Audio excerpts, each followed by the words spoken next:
नमस्कार विद्यार्थी मित्रांनो, स्वागत आहे आपलं पुन्हा एकदा MPC लायब्ररी या आपल्या यूट्यूब चॅनलमध्ये. आज आहे 3 ऑक्टोबर 2025. सुरू करूयात आजच्या चालू घडामोडी. सर्वप्रथम आपण आज पाहणार आहोत मराठी अभिजात भाषा दिवस हा कधी साजरा केला जातो. अमेरिकेच्या इतिहासातील सर्वात मोठा शटडाऊन हा कोणता ठरलेला आहे. तसेच NCRB अहवाल 2023 नुसार भ्रष्टाचाराच्या प्रकरणांमध्ये अव्वल राज्य कोणते ठरलेले आहे. तसेच world best school community choice award हा कोणत्या शाळेला मिळालेला आहे आणि अग्निकुल कॉस्मॉसने कोणत्या प्रकारचा रॉकेट नुकताच विकसित केला आहे. तर या संपूर्ण चालू घडामोडी सविस्तरपणे जाणून घेण्यासाठी व्हिडिओ शेवटपर्यंत जरूर पहा. आता सुरुवात करूया कालच्या एका प्रश्नाने. विद्यार्थी मित्रांनो, काल मी व्हिडिओच्या शेवटी तुम्हाला एक प्रश्न विचारलेला होता. भारताच्या अटॉर्नी जनरलची नियुक्ती ही कोणत्या कलमान्वये केली जाते. तर याचं योग्य उत्तर आहे पर्याय क्रमांक 3 कलम 76(1). तर अटॉर्नी जनरल हे संविधानिक पद सध्या खूप चर्चेमध्ये आहे. आपल्याला याविषयीची सविस्तर माहिती असणं खूप खूप आवश्यक आहे. ऑलरेडी कालच्या व्हिडिओमध्ये आपण अटॉर्नी जनरलपदी आता नुकतीच कुणाची नियुक्ती झालेली आहे आणि या पदाविषयी थोडक्यात माहिती पाहिलेली आहे. हवं असेल तर कालचा व्हिडिओ पुन्हा एकदा तुम्ही पाहू शकता. आता आपण सुरुवात करूया आजच्या दिनविशेषला. 3 ऑक्टोबर 1978 भारतातील पहिल्या टेस्ट ट्यूब बेबीचा आजच्या दिवशी जन्म झालेला होता. या पहिल्या टेस्ट ट्यूब बेबीचे नाव होते दुर्गा आणि हे IVF तंत्रज्ञानाने निर्माण झालेले होते. म्हणजेच IVF म्हणजेच इन व्हायट्रो फर्टिलायझेशन. तसेच 3 ऑक्टोबर हा दिवस संपूर्ण महाराष्ट्रामध्ये मराठी भाषा अभिजात दिन म्हणून देखील साजरा केला जातो. कारण 3 ऑक्टोबर 2024 म्हणजेच मागील वर्षी मराठी भाषेला अभिजात भाषेचा दर्जा मिळालेला होता. 3 ऑक्टोबर 1903 हैदराबाद संस्थानातील स्वातंत्र्य चळवळीचे नेते, समाजसुधारक आणि शिक्षणतज्ञ स्वामी रामानंद तीर्थ यांचा आज जन्म. तर विद्यार्थी मित्रांनो, आता आपण सविस्तरपणे आपल्या चालू घडामोडींना प्रश्नोत्तराच्या स्वरूपामध्ये सुरुवात करूया. सुरुवातीचा प्रश्न पाहूया. प्रश्न क्रमांक 1. 2024 मध्ये अभिजात भाषा दर्जा मिळालेल्या भाषांमध्ये कोणत्या भाषेचा समावेश नाही आहे. तर यासाठीचे पर्याय आहेत पर्याय क्रमांक 1 मराठी, पर्याय क्रमांक 2 बंगाली, पर्याय क्रमांक 3 पाली आणि पर्याय क्रमांक 4 हिंदी. तर याचं योग्य उत्तर आहे पर्याय क्रमांक 4 हिंदी. नुकताच मराठी भाषेला अभिजात भाषेचा दर्जा म्हणजेच मागील वर्षी 2024 साली मिळालेला होता आणि नुकताच 3 ऑक्टोबर हा दिवस साजरा करण्याचे ठरवलेले होते आणि हा संपूर्ण आठवडा हा मराठी भाषेचा गौरव सप्ताह म्हणून देखील साजरा होणार आहे. तर ऑक्टोबर 2024 मध्ये 5 भाषांना अभिजात भाषेचा दर्जा मिळाल्यानंतर आता भारतातील पुढील 11 भाषांना अभिजात भाषांचा दर्जा प्राप्त झालेला आहे. तर या 11 भाषा मी आता थोडक्यात वाचून घेतो. सर्वप्रथम 2004 मध्ये तामिळ भाषेला हा दर्जा मिळालेला होता. त्यानंतर 2005 मध्ये संस्कृत भाषा, 2008 मध्ये कन्नड भाषा, 2008 मध्येच पुन्हा एकदा तेलुगू भाषा, 2013 मध्ये मल्याळम भाषा, 2014 मध्ये ओडिया भाषा आणि 2024 मध्ये 5 भाषांना मिळालेला दर्जा. 5 भाषा आहेत मराठी, पाली, बंगाली, आसामी आणि प्राकृत. आता विद्यार्थी मित्रांनो, अभिजात भाषेचा दर्जा मिळवण्यासाठी काही निकष देखील लावले जातात. तर हे 4 निकष कोणते आहेत हे एकदा थोडक्यात पाहूया. सर्वप्रथम, भाषेच्या साहित्याचा इतिहास हा किमान 1500 ते 2000 वर्षे प्राचीन असावा. हे साहित्य महत्त्वाचे, मौल्यवान असावे. या भाषेला स्वतःचे स्वयंभूपण असावे. ती कोणत्याही भाषेतून उसने घेतलेली नसावी आणि सध्याच्या भाषेपासून याचे स्वरूप वेगळे असावे. तर विद्यार्थी मित्रांनो, मराठी भाषेला या अभिजात भाषेचा दर्जा मिळाल्यामुळे हा दिवस सध्या खूप चर्चेमध्ये आहे आणि आपल्याला परीक्षेमध्ये देखील मराठी भाषा अभिजात भाषेचा दिवस कोणता आहे अशा पद्धतीचा प्रश्न विचारला जाऊ शकतो. आता थोडक्यात मराठी भाषेबद्दल जाणून घेऊया. 1 मे हा दिवस आपल्याला माहितीच आहे की महाराष्ट्र दिन म्हणून साजरा केला जातो. 27 फेब्रुवारी हा दिवस मराठी भाषा गौरव दिन म्हणून साजरा केला जातो. मराठी भाषा गौरव दिन का? कारण या दिवशी विष्णू वामन शिरवाडकर म्हणजेच कुसुमाग्रज यांची जयंती असते. यानंतर 3 ऑक्टोबर हा दिवस मराठी अभिजात भाषा गौरव दिन म्हणून साजरा केला जातो. 1 मे रोजी महाराष्ट्र स्थापना दिन असतो हे आपल्याला माहीतच आहे. मराठी भाषेचे सध्याचे मंत्री आहेत उदय सामंत. पहिला मराठी भाषा साहित्य अकादमी पुरस्कार हा 1955 साली लक्ष्मण शास्त्री जोशी यांना मिळालेला होता. त्यानंतर भारतात सर्वात जास्त बोलणाऱ्या भाषा कोणत्या आहेत हे एकदा थोडक्यात पाहूया. तर सर्वाधिक बोलली जाणारी भाषा आहे हिंदी. त्यानंतर दुसऱ्या क्रमांकावर बोलली जाते बंगाली, तिसऱ्या क्रमांकावर बोलली जाते मराठी आणि चौथ्या क्रमांकावर बोलली जाते तेलुगू. तर आता आपण सविस्तरपणे अशी मराठी अभिजात भाषेबद्दल जाणून घेतलेली आहे माहिती. आता आपण पुढच्या प्रश्नाकडे वळूया. प्रश्न क्रमांक 2. अमेरिकेतील इतिहासातील सर्वात मोठा शटडाऊन हा कोणत्या राष्ट्राध्यक्षांच्या काळात झालेला आहे? तर यासाठीचे पर्याय आहेत पर्याय क्रमांक 1 बराक ओबामा, पर्याय क्रमांक 2 डोनाल्ड ट्रम्प, पर्याय क्रमांक 3 जो बायडन आणि पर्याय क्रमांक 4 जॉर्ज बुश. ते योग्य उत्तर आहे पर्याय क्रमांक 2 डोनाल्ड ट्रम्प. नुकताच आता अमेरिकेमध्ये शटडाऊन लागू झालेला आहे. US ट्रम्प आणि काँग्रेस करारामध्ये अपयशी झालेले आहे आणि यामुळे सरकारी शटडाऊन सुरू झालेले आहे. जवळपास 7.5 लाख कर्मचारी हे धोक्यात आलेले आहेत आणि कार्यालय बंद होण्याची देखील शक्यता यामुळे आता वर्तवण्यात येत आहे. शिक्षण, पर्यावरण व सार्वजनिक सेवा देखील विस्कळीत होण्याची शक्यता आहे.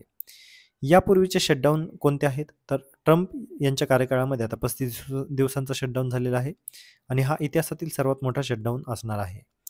ओबामा यांच्या कार्यकाळामध्ये 2013 साली 16 दिवसांचे शटडाऊन घोषित करण्यात आलेले होते. यामुळे अर्थकारणावर काय परिणाम होईल? तर बाजारावर गंभीर परिणामाची शक्यता वर्तवण्यात येत आहे. वित्तीय संस्थांचा इशारा देखील याद्वारे दिला जात आहे आणि यावेळी परिस्थिती अजून गंभीर आहे. आता नेमका शटडाऊन लावला का आणि यामध्ये वाद वाढवणारे कारण काय आहेत? तर रिपब्लिकन तडजोडीस नकार मिळालेला आहे. ट्रम्प यांचा वंशविद्वेषी व्हिडिओ वादग्रस्त ठरलेला होता आणि उपाध्यक्ष JD व्हान्स यांनी घोषित केले होते की लष्करी कर्मचारी हे बिनपगारी उड्डाण व अन्नधान्य योजना देखील थांबवणार. अशा पद्धतीच्या या काही घोषणांमुळे अमेरिका आता शटडाऊनमध्ये गेलेली आहे. पुढचा प्रश्न पाहूया. प्रश्न क्रमांक 3 अग्निकुल कॉस्मॉसने कोणत्या प्रकारचा रॉकेट विकसित केला गेलेला आहे? तर यासाठीचे पर्याय आहेत पर्याय क्रमांक 1 मानवरहित रॉकेट, पर्याय क्रमांक 2 आण्विक रॉकेट, पर्याय क्रमांक 3 फेरवापरायोग्य रॉकेट आणि पर्याय क्रमांक 4 आयन इंजिन रॉकेट. तर याचं योग्य उत्तर आहे पर्याय क्रमांक 3 फेरवापरायोग्य रॉकेट.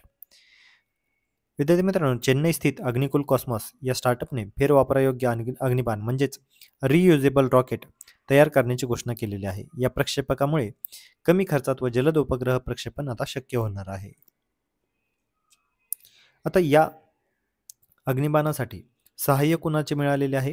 तर ऑब्व्हियसली इस्रो आणि इनस्पेस याकडून तांत्रिक व धोरणात्मक पाठिंबा या अग्निकुल कॉस्मॉसला मिळालेला आहे.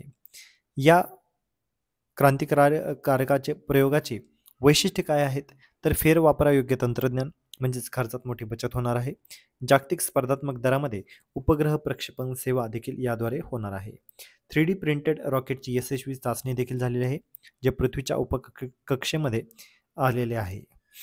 सेमी क्रायोजेनिक प्रणोदक तंत्रज्ञान यामध्ये वापरण्यात येणार आहे, जे कमी तापमानामध्ये इंधन साठवण करण्यात येईल. तसेच ऑटो पायलट अल्गोरिदम आणि सॉफ्टवेअर यामुळे संपूर्ण नियंत्रित प्रक्षेपण होणार आहे. अनेक पेटंट्स देखील अग्निकुल कॉस्मॉसने आपल्या नावे केलेले आहेत, ज्यामध्ये भारत, अमेरिका, युरोपमध्ये मान्यता देखील मिळालेली आहे. प्रक्षेपक, वाहक आणि उपग्रह प्रणाली एकाच प्लॅटफॉर्मवर आणण्याचा या अग्निकुल कॉस्मॉसचा प्रयत्न आहे. अग्निकुल कॉस्मॉसचे CEO आहेत श्रीनाथ रविचंद्रन. पुढचा प्रश्न पाहूया. प्रश्न क्रमांक 4 NCRB अहवाल 2023 नुसार भ्रष्टाचाराच्या प्रकरणामध्ये अव्वल राज्य कोणते? तर यासाठीचे पर्याय आहेत पर्याय क्रमांक 1 उत्तर प्रदेश, पर्याय क्रमांक 2 महाराष्ट्र, पर्याय क्रमांक 3 बिहार आणि पर्याय क्रमांक 4 राजस्थान. तर याचं योग्य उत्तर आहे पर्याय क्रमांक 2 महाराष्ट्र. भ्रष्टाचारामध्ये महाराष्ट्र सलग 3ऱ्या वर्षी देशामध्ये टॉपला राहिलेला आहे आणि ही खरंच एक महाराष्ट्रासारख्या प्रगत राज्यासाठी एक लाजिरवाणीच गोष्ट आहे.